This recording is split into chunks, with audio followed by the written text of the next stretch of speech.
Welcome to Media Makers Spotlight from Women in Film and Video in Washington, D.C.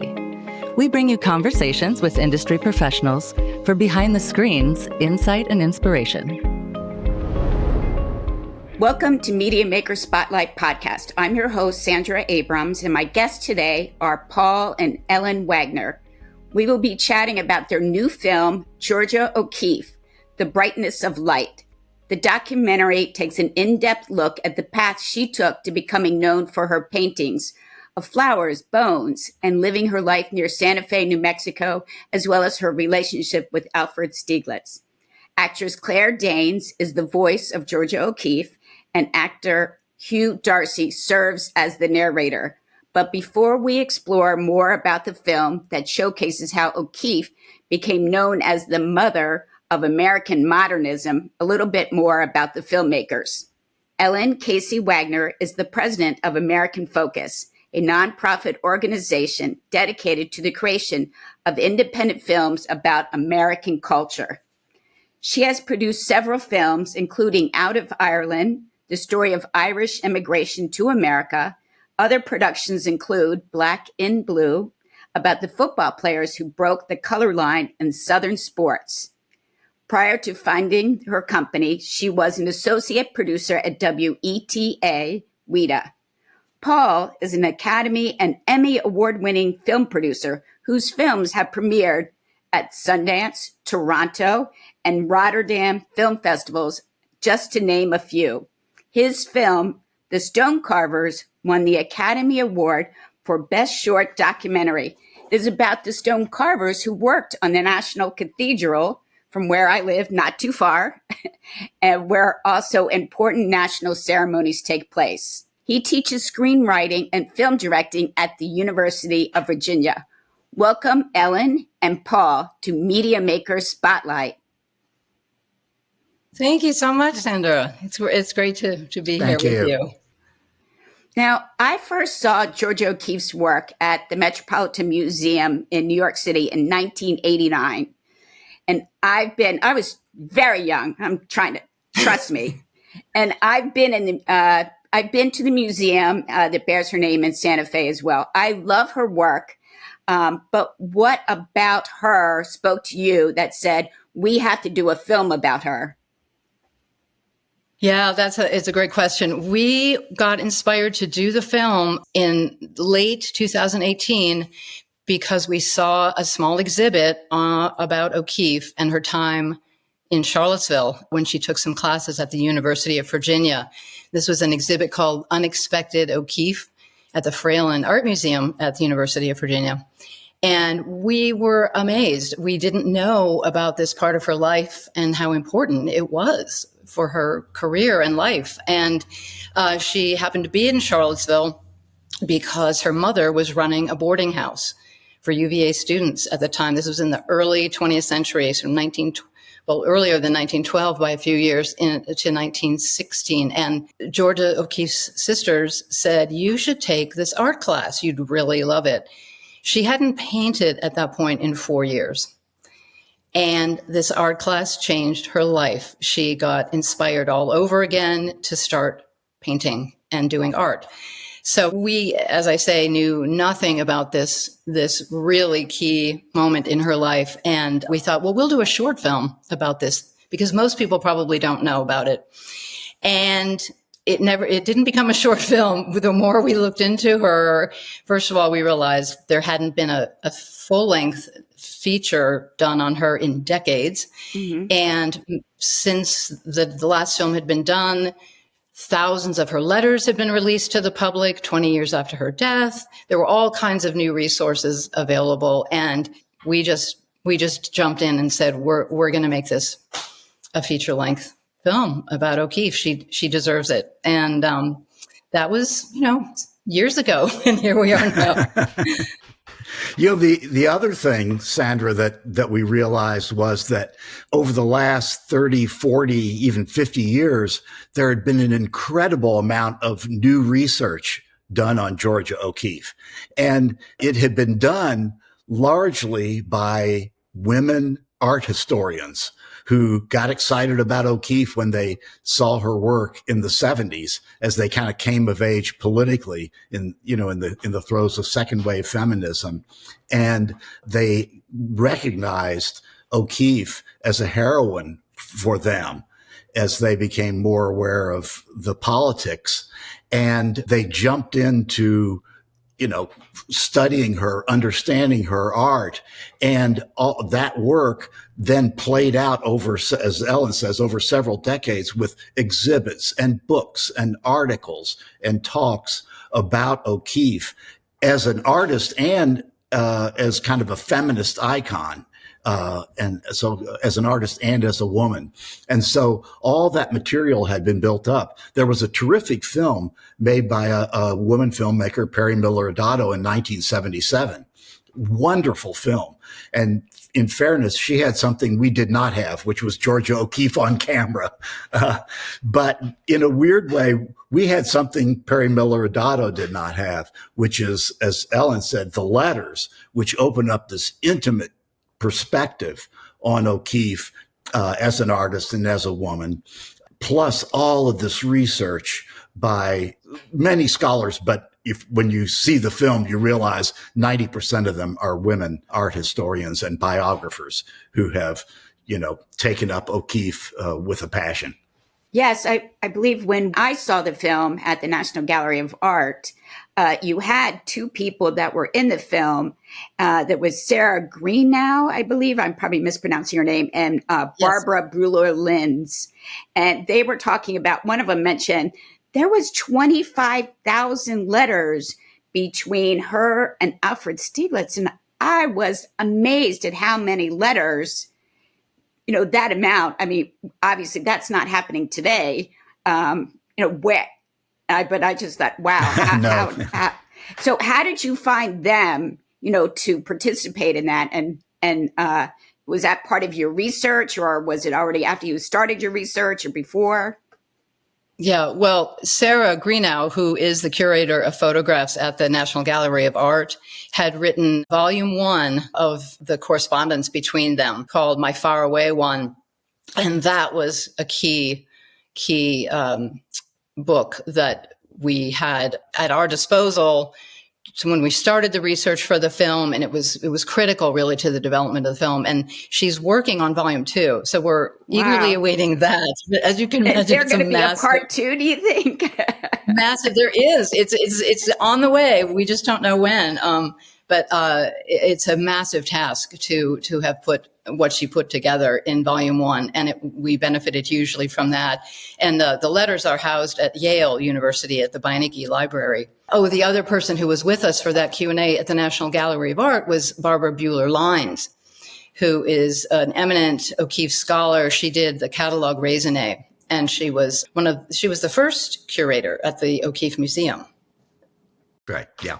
But it was so exciting to be able to study O'Keeffe's biography and life, and then be able to open My Faraway One, the book of her letters, and read what she was in private, in her most intimate detail, saying to Alfred Stieglitz and what he was saying to her about what was going on.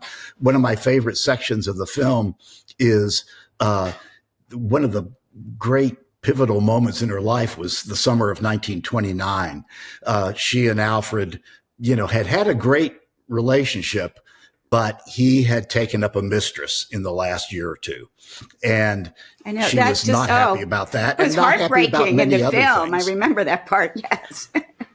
It is terribly heartbreaking. Yeah. But Georgia O'Keeffe did not, whine about it. Georgia O'Keeffe went, said, I'm going to New Mexico, basically. I'm charging ahead. What we have in these letters is, exactly what she said to Stieglitz and what he said to her about all this. So in addition to being able to show what was going on in their lives, kind of on the outside with her taking off for New Mexico, we've got this intimate detail about how she was finding her own identity. And she talks about, I find myself standing up straight, and having a new perspective on the landscape around her and on her own person.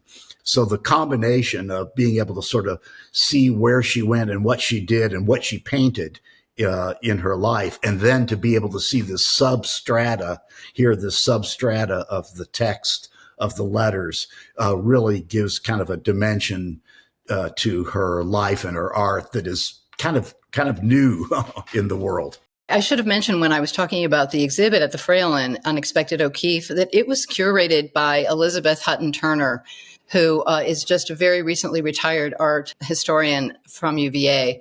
And she is a friend and colleague and was absolutely key to this project. She opened doors for us and introduced us to so many of the biographers and art historians and scholars. It was... and formerly at the Phillips. That's right. Oh, I love the Phillips. Yes. Mm-hmm.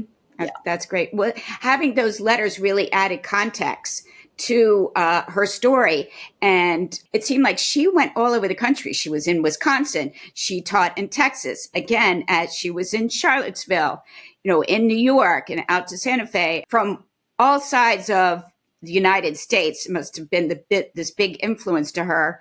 And you must have been like, okay, now we're running over here. Now we're getting information over here. What was that like, putting all that information together? Like, how did you say, okay, we're going to run over here and get information we didn't know about? What was that like in putting this film together? Well, because she lived in so many places, it was actually a nice adventure to be able to try. We just made the commitment to, we're going to go to Sun Prairie, and we filmed where her grandfather's farm. I mean, the grandfather's farm is still there. Her house, unfortunately, is no longer there.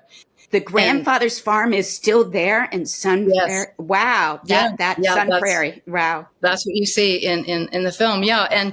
And every location we went, Lake George and even York Beach, Maine, and of course, New Mexico. It was completely thrilling because you really felt like you were getting to know her on such a deep level. And it was just a real gift, I think, for the filmmaking process. The other thing about that really came through to us, and we hope that the film really demonstrates it by filming in all these locations, is that she joked a lot about the men she called them, which was Stieglitz and the circle of the Stieglitz circle of artists, who were all men, of course, around him.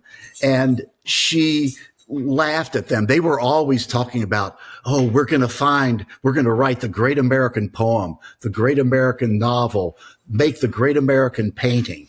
And they were sort of obsessed with this idea. And she's laughing at them. She's saying, they've never even been west of the Hudson River. And here she had been all over the country. Right. And she really knew what America was about in a way that they had no understanding of. That part was really also inspiring because you felt like she was doing this long before women were really even had the right to have their own checkbook, the right to take out a mortgage in their name, the right before they had anything. And she was living her life the way she wanted to. And I just found that also inspiring. And she may not have thought that she was an icon, but as you said, and these other women helping you with the research on the film, discovered she was truly an icon and is, I think, to many women. That's why I just thought, wow, this film showed so many different things. How did you decide on the name, though? What was it about the name that you said it's in reference to something that you found in research, something someone said?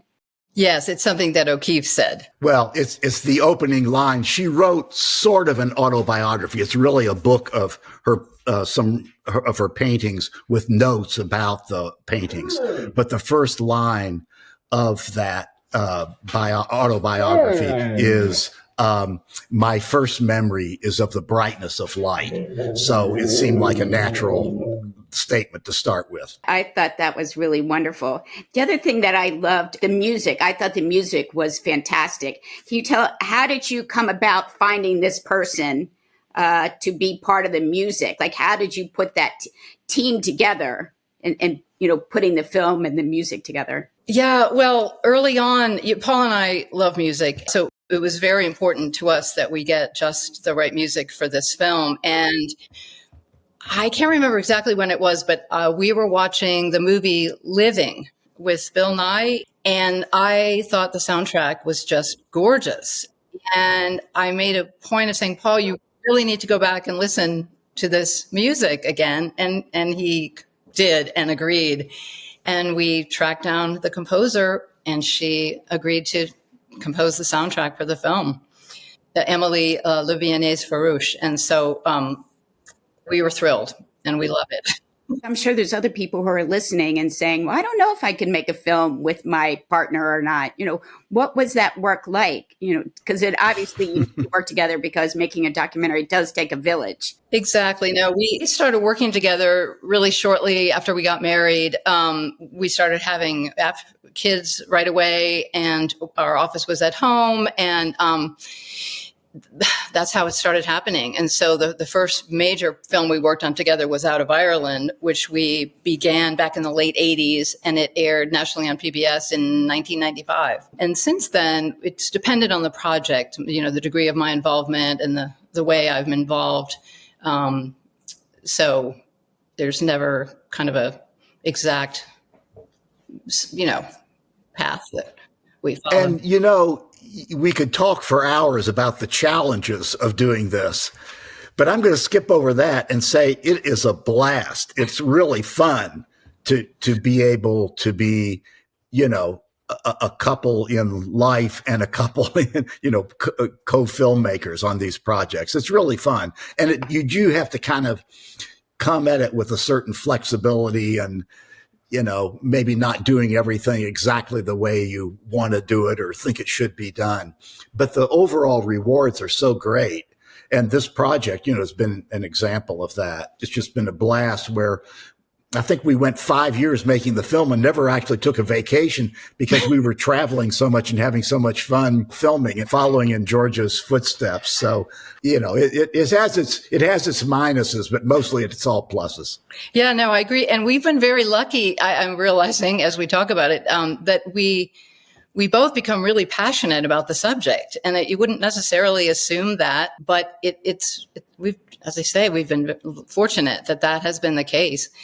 Kind of jump right in and see it through. Yeah. And I have to say, as a filmmaker, as a man filmmaker, it was important that there be a co-voice, working with me from a woman's perspective, because it's, her identity, or Georgia O'Keeffe's identity as a woman, it's central to the film. And I just wasn't comfortable just diving into that, willy-nilly. I was committed to trying to do it as a filmmaker, but I wanted to be sure that there was a perspective of a woman filmmaker next to me as we wrote the script, as we filmed it, and particularly as we edited it and conducted the interviews. So that was a case where not only was it fun to make it with Ellen, I wouldn't have tried to make it without her. Wise man. Yes, absolutely.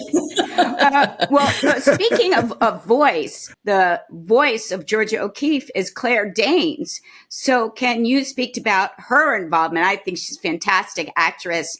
And I was like, at first when I was watching the film, I was like, who am I hearing? Whose voice is this? So how did her involvement come about? Well, we love her work and we love her voice. And we, several years ago, had the chance to meet her. And as we started thinking about, well, who will do this? We thought, why not try and see if we can ask Clarie Danes to do it? And we were thrilled that she agreed to do it. And equally thrilled that her husband, Hugh Dancy, agreed to do the narration. So we just couldn't have been happier. And they were very enthusiastic about O'Keeffe. They knew something about her, but not everything. So they loved learning more, and they were super easy to work with. We were just very lucky. And also, Clarie Danes was terrific. A lot of people, when they see the film, they point out that Clarie Danes is not mimicking the sound of George O'Keeffe's voice or her accent in any way. And that was a decision that we sort of were unsure about, but talked to Claire about, and that was definitely the way she thought it should be done. And it was really a good decision, I think. And I credit Clarie Danes mostly for, because in the film, we also have the real O'Keeffe. We also have older interview footage with George O'Keeffe. And sometimes the cut is from the real George O'Keeffe to Clarie Danes as George O'Keeffe. And it would have been not good Jarring. to, It would have been jarring. have Clarie Danes kind of imitating George O'Keeffe. When you put this film together, and you've done other films, what was the fundraising situation like? Because people can say, well, there already is this film out about her, or, we don't need this type of film. Nobody's watching this. What was that situation like for you and your team in putting this? Because you've done other films before, so you'd think, all right, you already have a history of doing work, but I'm sure there were still challenges in trying to fundraise in order to put this film together. Yeah, there were. And it took us a while, but we had the support early on of a couple of local foundations here in Charlottesville, and it was incredible. We were able to move forward much more quickly than we had originally anticipated. And so one wishes to remain anonymous, but the other one was the Joseph and Robert Cornell Memorial Foundation, and they are big supporters of the arts, and we were grateful to them for sure. It was key. And then a few other smaller foundations came in with some funding, and we were able to do the film. So part of it, part of the timeline of the film was that it completely intersected with the pandemic. So we were in Sante Fe doing research the week the pandemic hit the country. Wow. And we closed, we were at the museums, George O'Keeffe Museum, when it closed its doors and didn't reopen them for the next 2 years. And 2 years, the next 2 years, the museum, because I've been to that museum. It's a beautiful museum. Yes. Another Yes. 2 years, and then you could go back. Fortunately, we could do so much research aside from the museum, and continue to do the research and development and the script treatment and through COVID. And then as we got vaccinated and could get out, we were able to schedule our shoots. That's really wonderful that you were able to get back to do that. I guess one of the things I wanted to find out some more information about is, when did you decide to become filmmakers? What was it? Was it somebody you met? Was it a film that you saw? What said, yes, we want to be filmmakers?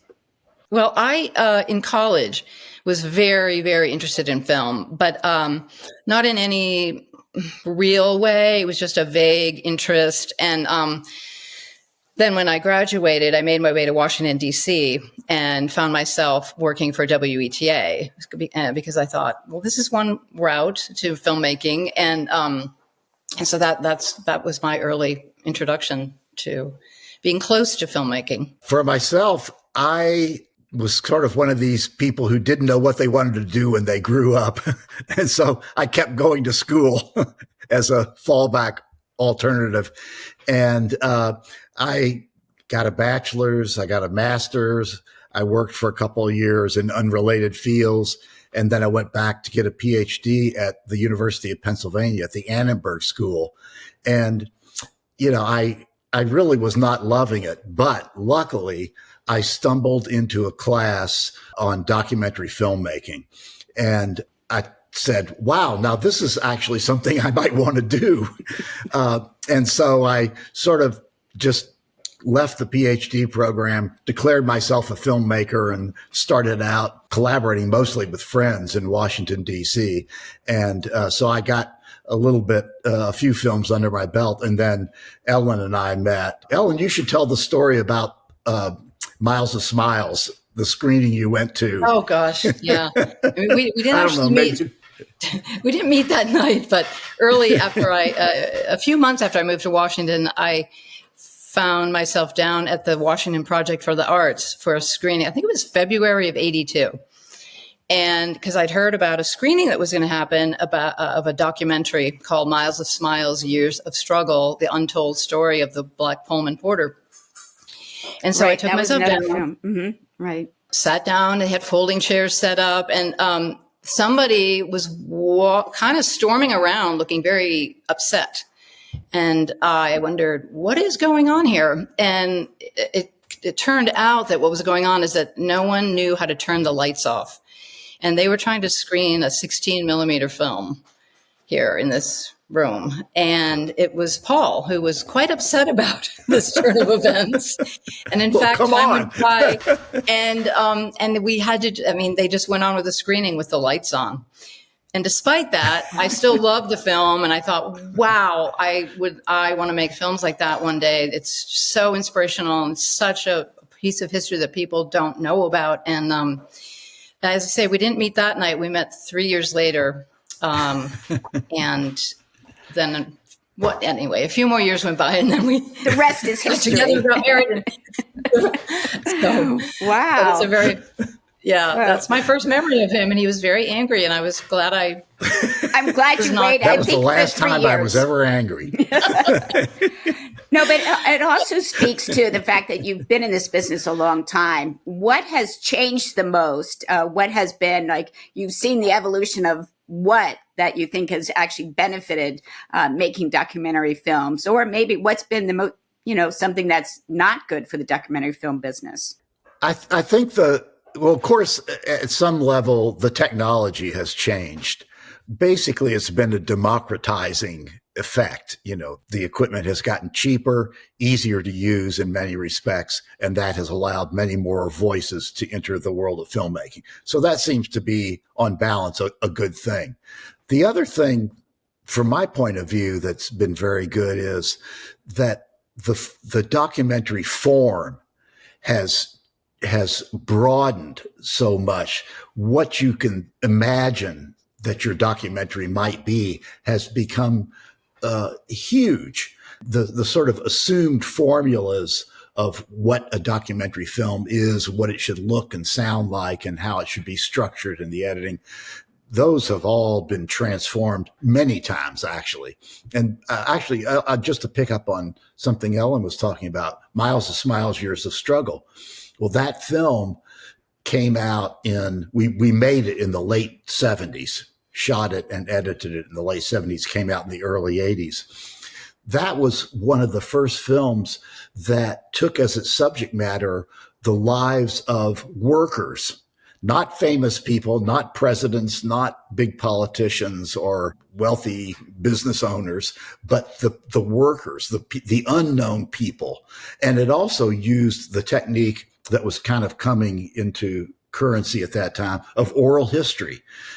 Oral history used broadly by historians and other academic fields. And there were a number of filmmakers in Washington who were friends of ours who thought, wait a minute, we could take this oral history and film the people and combine that with old photographs and archival footage. Well, of course, what I'm describing now is like, everybody does that.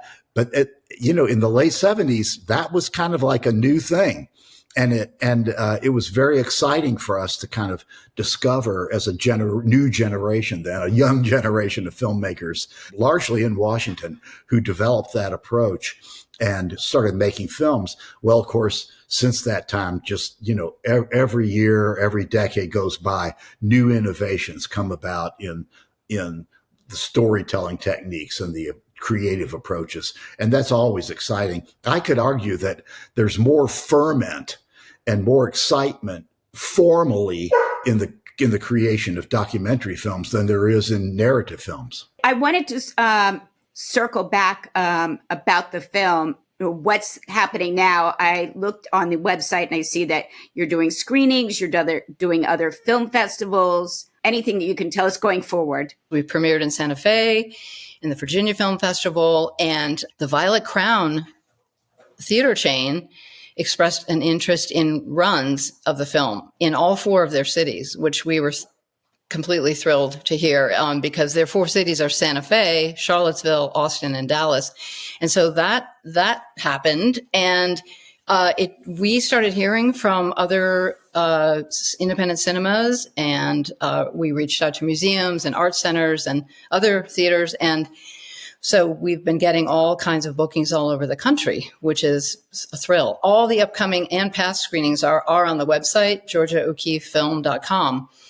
And we welcome suggestions from people. If you want to bring it to your town, we are hearing from people, and then their cinemas do in fact reach out to us. So it's really great. We think there's nothing like seeing it on the big screen with an audience. It's really special. It's very different than a television broadcast and or streaming. So we're going to hold off on that for a while and try to reach our audiences theatrically.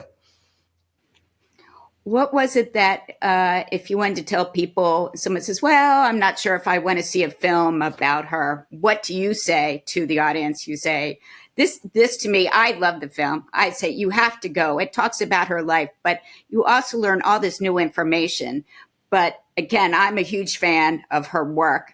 What would you say to somebody who may be hesitant, may not know that much about or be a big art person?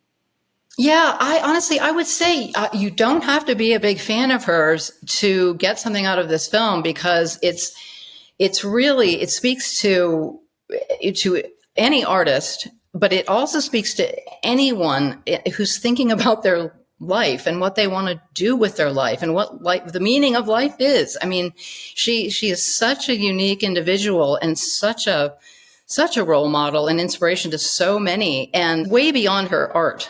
She's such an impressive individual who struggled with, what am I going to do with my life and how am I going to do it? And so I think everyone can enjoy seeing that play out on the screen.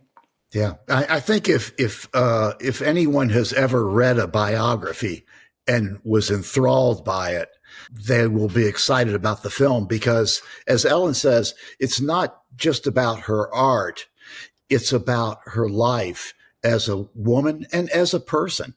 It really addresses the totality of her life in its challenges, in its terrible troubles and disasters. And there's some serious, personal crises that she goes through, but there are also amazing, joyful moments. And it's just a film that embraces the wholeness of a human life in a way that, it's funny, you in documentary films are great at this, but they aren't often committed to doing that in a single film.